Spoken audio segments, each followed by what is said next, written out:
ఆంధ్రప్రదేశ్లో ఆటో కార్మికుల పరిస్థితులు చాలా అధ్వానంగా ఉన్నాయి.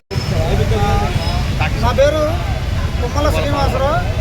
మేము బెంచ్ సర్కిల్ ఆటో స్టాండ్ అండి. మాది మార్పు భక్తాంజనేయ ఆటో స్టాండ్. ఆటో డ్రైవర్ల కష్టాలు ఎలా ఉన్నాయంటే వాళ్ళ ఆంధ్రప్రదేశ్లో ఈ ఫ్రీ బస్ పథకం ఎప్పుడైతే పెట్టారో అప్పటి చాలా ఇబ్బందులు పడుతున్నామండి. ఇంకొకటి ఏంటంటే ర్యాపిడో, ఓలా, ఊబరు ఇలాంటివి కూడా ఆటో డ్రైవర్లు కిరాయిలు ఉండవు, సరైన కిరాయిలు. ఈ ర్యాపిడో, ఓలాల వల్ల ఏంటంటే మేము 100 రూపాయలకి వెళ్ళేది వాళ్ళు 40 రూపాయలు, 50 రూపాయలకి వెళ్తున్నారు. దీంట్లో చాలామంది చాలా ఇబ్బందులు పడుతున్నారు.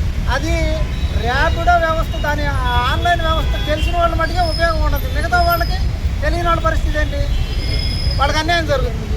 కాబట్టి ప్రభుత్వం అయితే మాత్రం ఇలాంటి సంస్థల మీద కొంచెం కఠిన చర్యలు తీసుకొని ఆటో సోదరులందరికీ కూడా మేలు జరిగేలాగా చూసుకోవాలని కోరుకుంటున్నాము.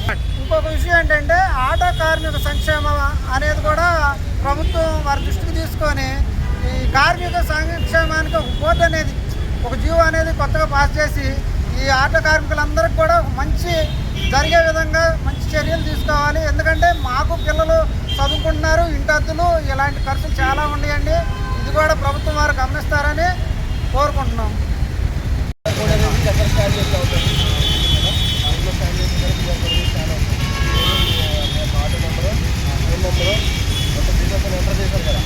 ఆటో ఫోటోలు కూడా వస్తాయి. ఏ క్రైమ్ చేసినారంటే ఏదైనా క్రైమ్ జరిగినా కానీ అన్నీ అప్లోడ్ చేసుకుంటాం. ఓకేనా?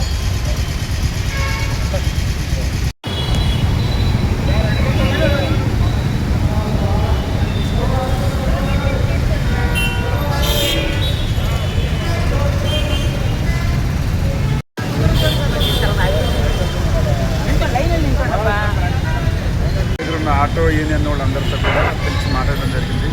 అట్లాగే వాళ్ళ ఆటోలో పబ్లిక్ని వాళ్ళు ఎక్కించుకునేటప్పుడు దింపి వాళ్ళ రోడ్లు దాటేటప్పుడు కూడా జాగ్రత్తలు తీసుకుంటా పబ్లిక్ని జాగ్రత్తగా రోడ్డు దాటించమని చెప్పేసి కూడా కోరడం జరిగింది. అట్లాగే ట్రాఫిక్లో ఎక్కడ పడితే అక్కడ వాహనాలు ఆపి వాళ్ళని ఎక్కించుకోవడం అట్లాగే దించుకోవడం కూడా చేయొద్దని, దానివల్ల యాక్సిడెంట్ జరుగుతాయని కూడా ఈ ఆటో వాళ్ళందరికీ కూడా చెప్పడం జరిగింది.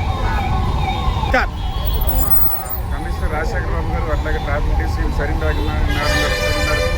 అందరూ కూడా అందరికంటే విలువైంది ప్రాణం. కాబట్టి తప్పనిసరిగా కూడా రోడ్ సేఫ్టీ రూల్స్ పాటిస్తూ మీరు గమ్యస్థానాలకు ప్రజలు గమ్యంగా చేర్చండి, సురక్షితంగా చేర్చండి. అట్లాగే మీరు కూడా సేఫ్గా జర్నీ చేయండి.